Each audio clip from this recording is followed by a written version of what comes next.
Many people today feel like something is missing from a lot of games released today. I believe that the main factor to this is mysteries, myths, and legends. Video game mysteries are a dying breed, with games nowadays trying to shoehorn in theories for theory YouTubers to pick apart and being data mined the second they come out. There's not a lot of room for traditional mysteries anymore. Back in the day, however, we all remember them. In Minecraft, we had Herobrine, who would just sit out of sight to do, well, something. Also Entity 303, a disgruntled Mojang employee, who would destroy Minecraft by 2014. And who could forget Null, someone who would rewrite signs and be a spooky, completely black skin. In games like GTA San Andreas, we had an absurd amount of them.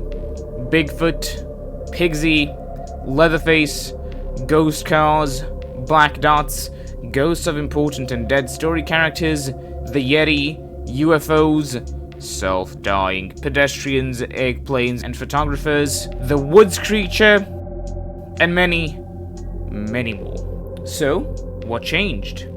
You see, both of these games had myths popular for very different reasons, where all of them had some slight level of truth to them.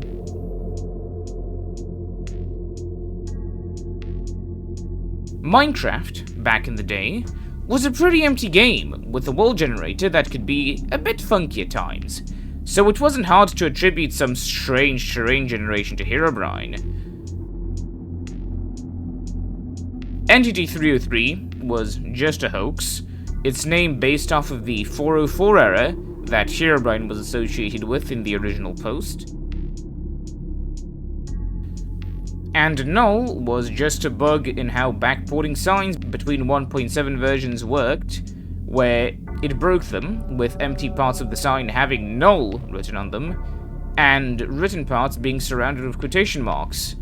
Then people took that and ran with it, and Null was born. In San Andreas, it was even more interesting.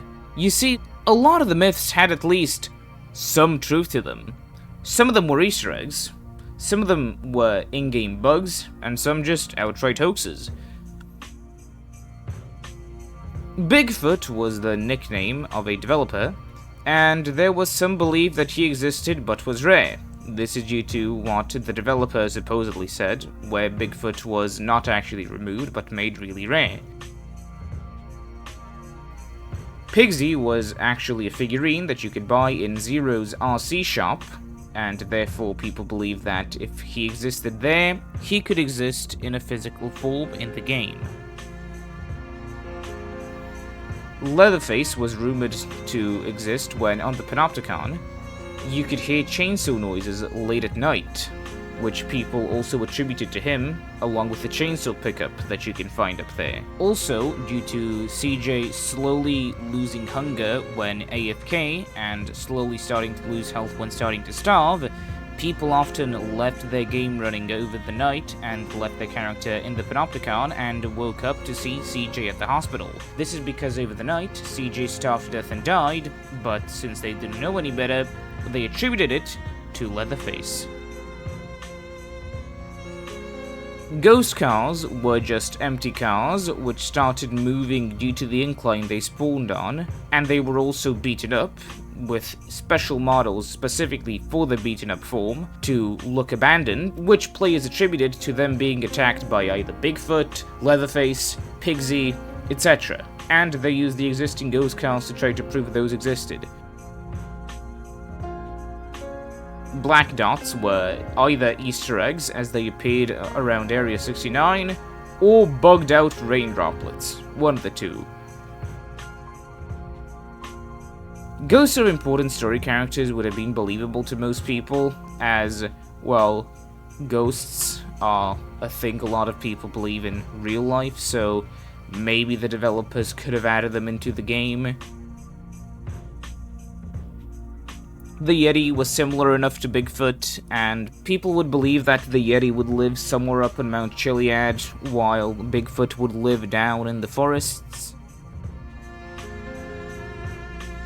UFOs were believable as aliens were known to exist in the game and are actually an Easter egg within the game, with flying lights far up in the sky, going way too fast for you to ever catch up to them in an airplane and way too high for you to fly up to them, along with people talking about them on the radio and with physical characters sometimes mumbling about them in the game. It wasn't hard to understand why some people believed that aliens could be found within the game.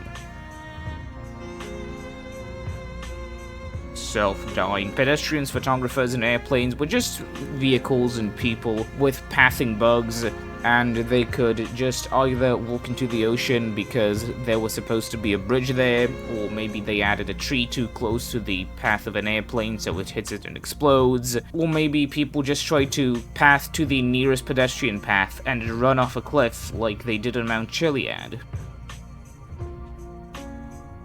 And the woods creature, my personal favorite, comes from a doctored response and the uneasy feeling he had while exploring the woods in the game.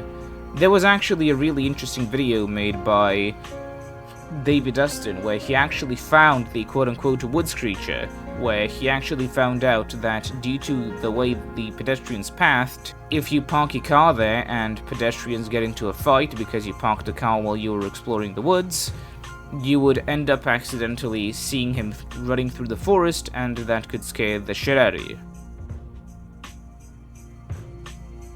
So, what made the myths so believable?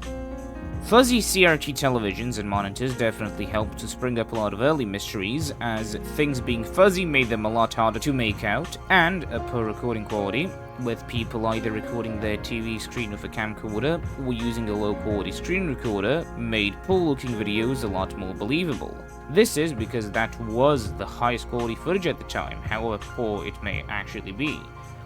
A lot less was also known about how games worked and what was possible to do with them. With only a few people in the community knowing how to mod the game, it was easier to make believable hoaxes since we simply knew less.